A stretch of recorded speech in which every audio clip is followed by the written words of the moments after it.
Hello and welcome to my business A-level revision video, I guess. Today I'll be going through chapter 26, which is lean production. So if you're not understanding the concept of lean production, just listen to this video. It'll be really simplified. And as you can see, I made this document for my final exam revision, which is just the most simplified version. So I would want to explain that to you guys. So let's start with lean production. Lean production is basically when a firm produces goods and services with a minimum of wasted resources while maintaining high quality. So there's only two components of the definition that you really need to memorize, which is minimum waste and maintain high quality. It's all about producing goods with minimum waste, but also maintaining the high quality. So there are different methods of lean production, one of them being just-in-time production, which I think we also studied in AS levels. Just-in-time production, I'll just explain the concept real quick.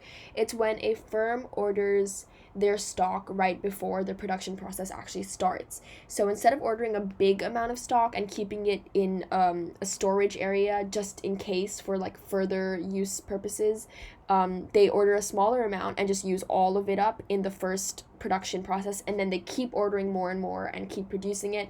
It's basically just saving a lot of costs for holding stock, as you can see. So if you're wondering why do firms do this, it's just because they don't want to hold a lot of stock.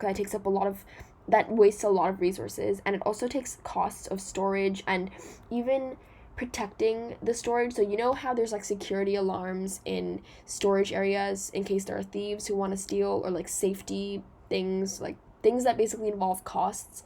They're saving all of that by just using up all the stock at the moment. So I'll go through the benefits and limitations, which I kind of touched up on just now, but I'm skipping this whole area because I have a more simplified version of JIT, which is right over here. So this is a summary of their advantages and disadvantages. So the advantage of JIT, which is the main one, which is there are no holding stock, which reduces the waste, which also reduces costs and increases profits. It's basically what I just explained now. You don't need to hold any extra stock, and you don't need to waste any resources because you use all of them in the current production process.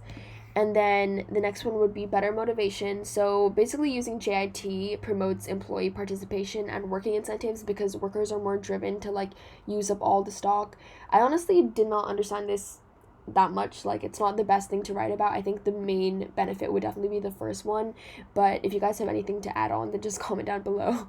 But okay, so the disadvantages of JIT would be that if stock is not delivered on time, there would be a big problem, and people and machinery would be left idle. So basically, when a business orders their supplies, if their stock isn't actually ordered on time, they will literally be left with nothing because they have no other just in case stock. Like, they're left empty, and that not only creates a problem for the consumers because their delivery is obviously late, but also keeps all of the labor and the machinery idle. So the business would still have to pay their workers for showing up to work, and the machinery would not even be used. So the whole production process will not be used at maximum capacity. It would literally be idle, and that's probably one of the best disadvantages to talk about in a case study or in a question. The other disadvantage is that there's more administrative costs. Basically, when you keep ordering for stock every, let's say, month, and you use it up in a jiffy, then you'd have to pay a lot more administrative costs, because what administrative costs are basically the costs that you pay while ordering. There are some certain costs that you have to pay while you order, and because you order more frequently than you would in just in case production, then you'd have to spend a lot more money on these administrative costs, which can increase obviously the costs and decrease profit. Another disadvantage would be that you need to estimate the demand accurately. So if a firm wants to order a certain amount of stock and use it up all at once, they have to actually estimate how much demand there would be. Because let's say the demand is like super high this time, and the firm did not see that coming, and they order like way too little stock, then they'd have no extra stock to sell, and they wouldn't really be able to, accurately supply their products to consumers because they did not prepare for the unexpected demand. Another disadvantage would be that there is no room for error. This is a really big one, I think. Like, if the workers make errors or kind of ruin the product, or somehow break the product, there are no extra products to replace the ones that they broke. So there has to be good workers with good skills. You need to make sure that they're not really doing any errors, because there is literally no backup stock to actually be able to replace that. So that's just the advantages and disadvantages. Now, as a business student, we all know how important evaluation is, so I kind of wrote something about evaluation here. It might not make sense, but I'll try to explain it. So the evaluation for just-in-time production would be that one thing you need to have is, it kind of depends on sound employer-employee relationship. So if you have a good relationship between employers and employees, then there's a very likely chance that employees would not make many mistakes and defects, because they're kind of more, they have a more like they have more bondage with their employer, so there's less room for them like making mistakes, which is a good thing, obviously. But if the case study mentions anything about how employees are demotivated, their skills are really bad, they have no employer-employee relationship, then there's a high chance of them actually making a lot more mistakes. But this is the explanation that I literally just said, but it's basically all about how, if they're satisfied with their working conditions, then they are less resistant to change, and more willing to take these responsibilities with zero defects. That's it. So I think I went through the whole evaluation. I mean, there's a lot more you could talk about, but I did not write that, unfortunately. But okay, let's go to the next method of lean production, which is simultaneous engineering. My bad. So simultaneous engineering is basically when a firm develops a new product by ensuring that the essential design, market research, development, and marketing tasks are done at the same time and not in sequence. Again, I know that sounds like a lot of words, but I'll explain it really simply. So when a firm starts producing a product, they kind of go in like a certain order, where they conduct market research, then they do the design, then they do this and that, then they start marketing the product, and it goes in a certain sequence. What simultaneous engineering is, and you can see it in its name, it says simultaneous, because all these stages are done at the same time. At the same time. So if you want to define this in the exam, you could just say, when a firm develops a new products and does all their stage of productions at the same time, if that makes sense. Like developing their product and marketing, it all happens at the same time and not in sequence. So let's talk about the advantages of doing this. Why would a firm want to do this? Why is this a form of lean production anyways? So the reason why firms can do this is because it could help a business build a competitive advantage through first mover advantage. So when a firm, instead of going slowly and doing one stage at a time, decides to actually do all the stages together, they are likely to launch their product a lot earlier than other competitors do. So they have this thing called first mover advantage, that's a keyword, and that helps build brand loyalty. So instead of your consumers going to your competitors to purchase, because your product might have launched first, they might already have built loyalty towards you, and that's why people do simultaneous engineering. Now, another thing important about this is that it makes you more competitive as a business, and the product does not become obsolete. By the way, obsolete means out of season or out of demand, or just like not for use anymore. Now, the reason you might wonder, like, okay, how is being obsolete even related to this? Now, I'll explain why. Suppose it is November and it's winter, and the business is trying to launch winter clothes, winter products. But because they're doing all the stages one by one and they're not using simultaneous engineering, their product is likely to launch a lot later than December and January, and it might even launch near summer, where demand is really low, because who buys winter clothes during summer? So what simultaneous engineering allows businesses to do is they can launch their product a lot earlier than in summer, and that's when the demand is actually in, and that's when the product is not actually obsolete. That's why it makes them more competitive. And that's a really good point to make if if the case study that you're getting in the exam is related to an obsolete product and how things go in and out of season and demand. Another advantage of simultaneous engineering would be that it basically cuts costs, and it saves time, because when you do things at the same time, it's kind of like you're having high capacity utilization, right? As you can see. And that cuts a lot of costs and also like saves a lot of time. So competitors might launch their version earlier, or technology might be advanced during the design stage, rendering the new product obsolete before it's even launched. So the whole sentence that I'm trying to say here is that technology rapidly advances in some markets, right? And it like becomes really like technological advances happen so often. And if you start producing your product so slowly by not doing simultaneous engineering, then you might not be ahead of the technological advances, and the competitors might be like technologically advanced, but you might be behind your time because you took so long to catch up, if that makes sense. I literally could not have explained that in a better way. You could read that by yourself and see to make sense of that. But anyways, so a disadvantage of simultaneous engineering would be that it requires careful execution and functional departments to work closely together. So if the business culture is to work independently of each other, then that would require a fundamental change. So what I'm trying to say here is, when you do simultaneous engineering, it definitely involves like the departments to function and work together, because you're doing everything at the same time. It's not step by step. So if your business is already used to being so independent, then that's a bad thing, because you'd have to change your business culture. And so another disadvantage I kind of forgot to mention is, like, in the definition, you could kind of see there's something wrong here, because it says that you should be doing your market research, your marketing tasks, your development at the same time. But okay, when you think about it, it's really good to actually do your market research before doing anything about the product, because you can't really do market research at the same time as launching the product or like designing the product, because what if the market research contradicts the design of the product? And like, do you get what I mean? Market research is typically done before developing a product, and I definitely think that's a strong argument. I think I forgot to mention it here. My bad. And then I wrote a little evaluation as well. So the evaluation is a rhetorical question, I guess, but can a product be successfully designed for a market if thorough market research has not been conducted and concluded first? That's literally what I just said. My bad. I guess it's part of evaluation as well. And my response to the question was no, because market research needs to be done beforehand so you can find out the demands and needs in order to design and develop your product.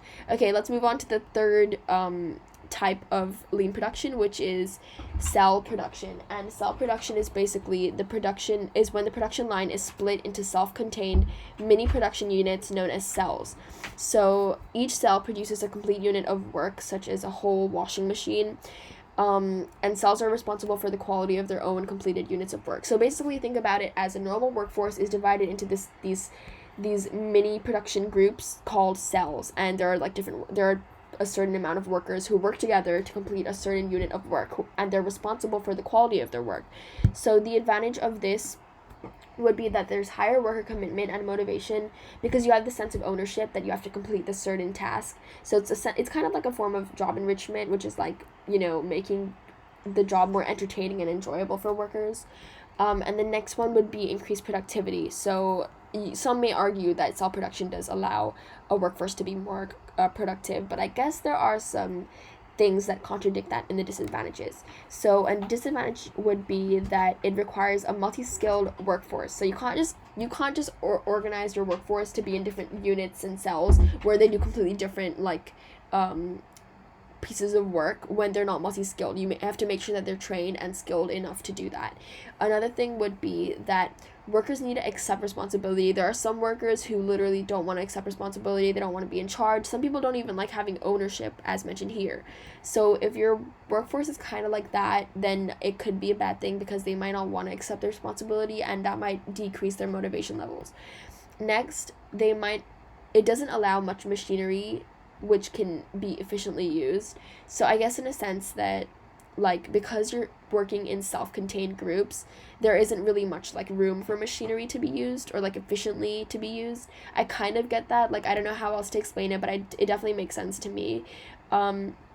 By the way, if you guys have any questions, like, comment down below. I might not know the answer to it, but like, just it's worth it, I guess. Another type of lean production is flexible specialism. So flexible specialism is making changing designs for products to adjust the technological advances and changing consumer demands. So instead of, basically, you know how firms always make the same unchanged products for years, like some firms make the same product for years. And basically what flexible specialism is that it recognizes that technological advances and changing consumer taste requires a production line that can adapt basically to this change.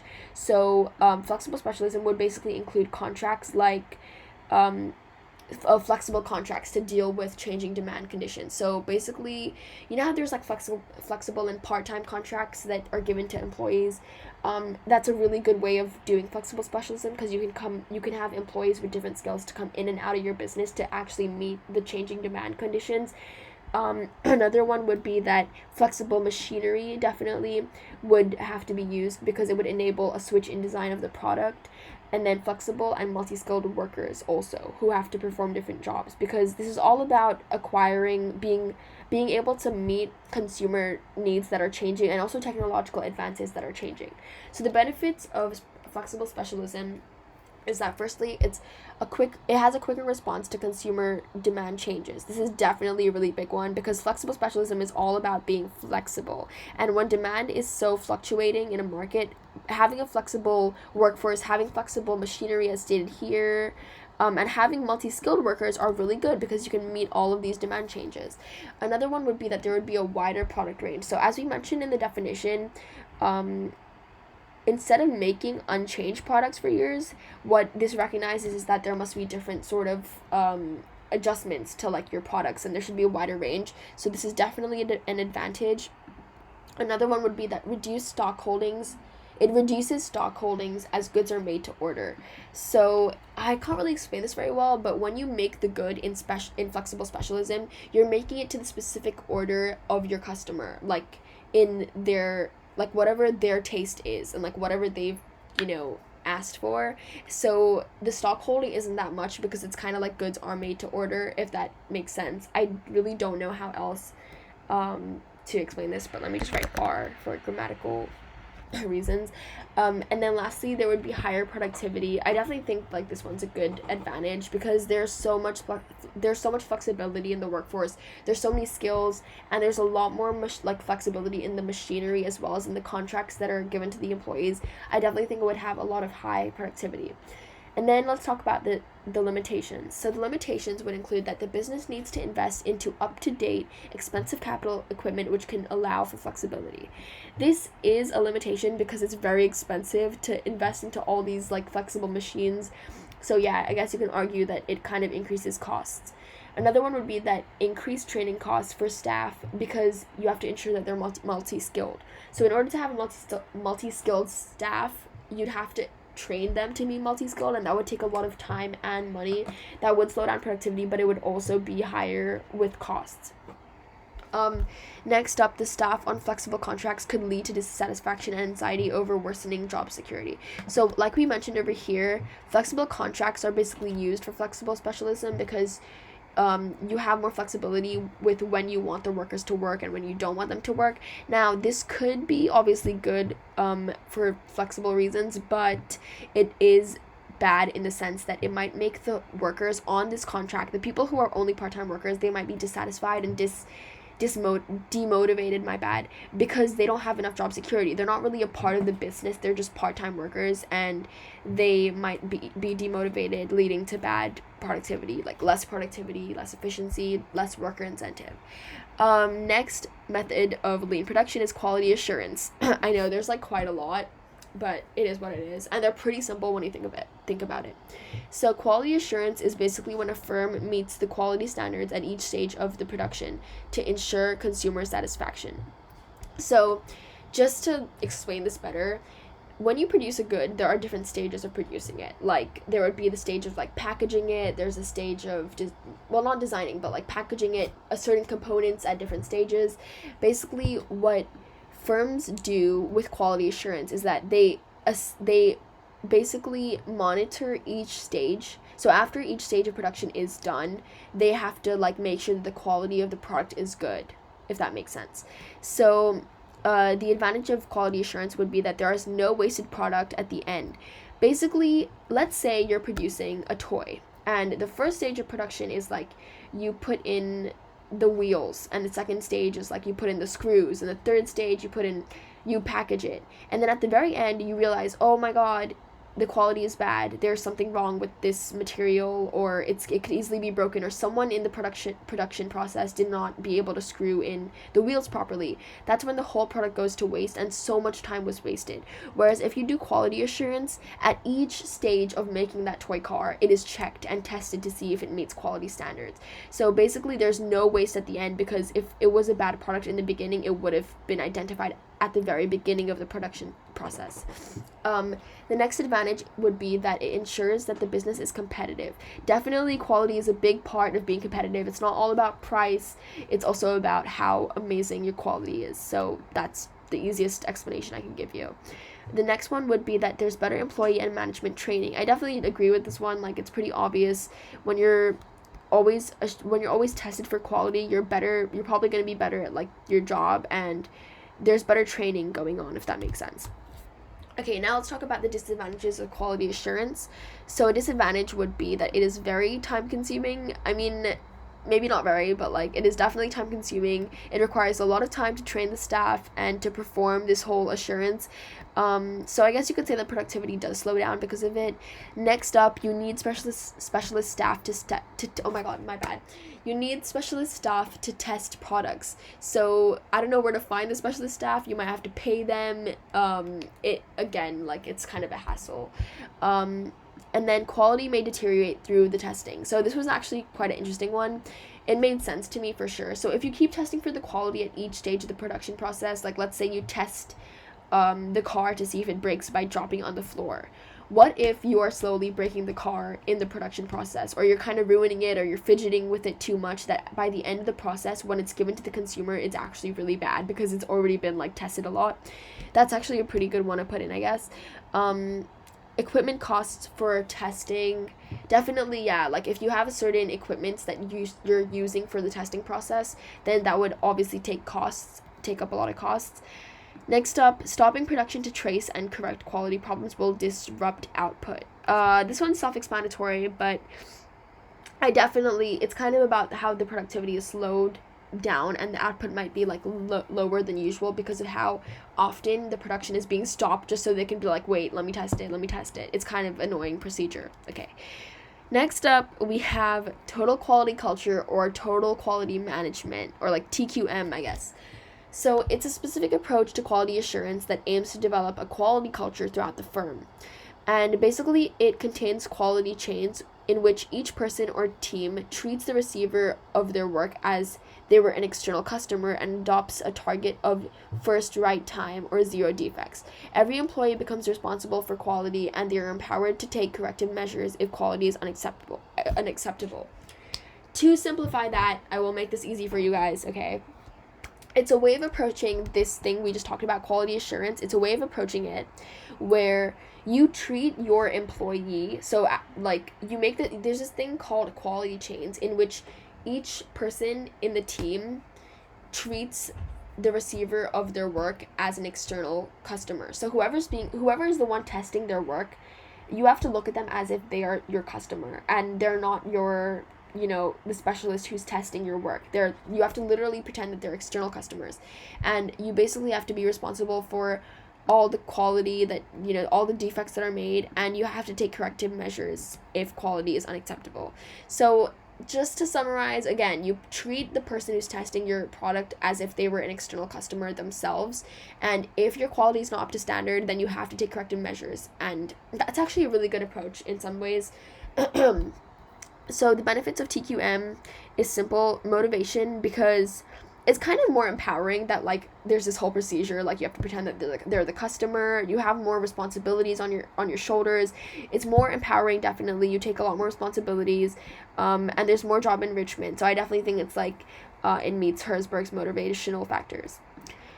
Next, the wastage and costs is another benefit. There are literally no wastage because, well, I mean, not literally no, but there are barely any wastage because the the goods are reviewed so much by external customers who are not actually customers, but they're, pretending to be external customers, and they're not like thrown away. So basically, you don't have to throw away a good if it's bad quality at the end because it would have already been identified by the external fake customer in the beginning. So the image and reputation of the business is better because it's already assessed as the right first time by employees. Again, the right first time is kind of like a process where you pretend that this is a customer, like that's the name for it. But again, it's just about the image and reputation of how good the quality is. Like, because their quality is so good, then their image would probably be really good as well. Again, business has competitive edge because of how great the quality is. Limitations would include the cost of maintaining a system of TQM can be high. I definitely agree with this. It does require maybe some specialists, obviously, and also it does require the cost of not maximizing your output. If you keep stopping production again, it would definitely lead to a lot less productivity, which is again kind of like a cost of a business. It is time consuming, kind of what I just said. It stops production a lot. It leads to satisfied customers. That's not a limitation. That's weird. Why is this all in limitation? Guys, I think okay, I will add this to my bad. I will add this to the benefits. Ignore me, but leading to customer satisfaction is a really good thing, and building your brand name is definitely also a really good thing. So those were not limitations at all. I think I just kind of got confused or I dozed off. But there you go. Those are other benefits, so just remember those as well. But they're kind of repetitions. I kind of mentioned them, these two are very similar. Either way, let's move on. So next up, we have quality control. So quality control is inspection that is based on quality of a product or of samples. Now, if you're wondering, what is the difference between quality assurance and quality control? So I think the difference is that quality assurance is literally when you assess and inspect a product at each stage of production, like I mentioned here, each stage of production. Whereas quality control is kind of not at each stage of production. It's kind of just of the product itself or of samples of the product, right? So the benefits of this is pretty easy. Consumer satisfaction because quality checks are important, and a good brand name again. However, limitations would literally be that it can cause waste because the previous hard work was not inspected. So basically, while quality assurance is assuring that the product meets quality standards at each stage of production, this does not do that. It just does that at the very end, which causes obviously waste. Because imagine you've already spent so much time and effort making this specific product, and just for it to be thrown away at the very end because you didn't decide to assess the product at each stage. Does that make sense? I hope that does.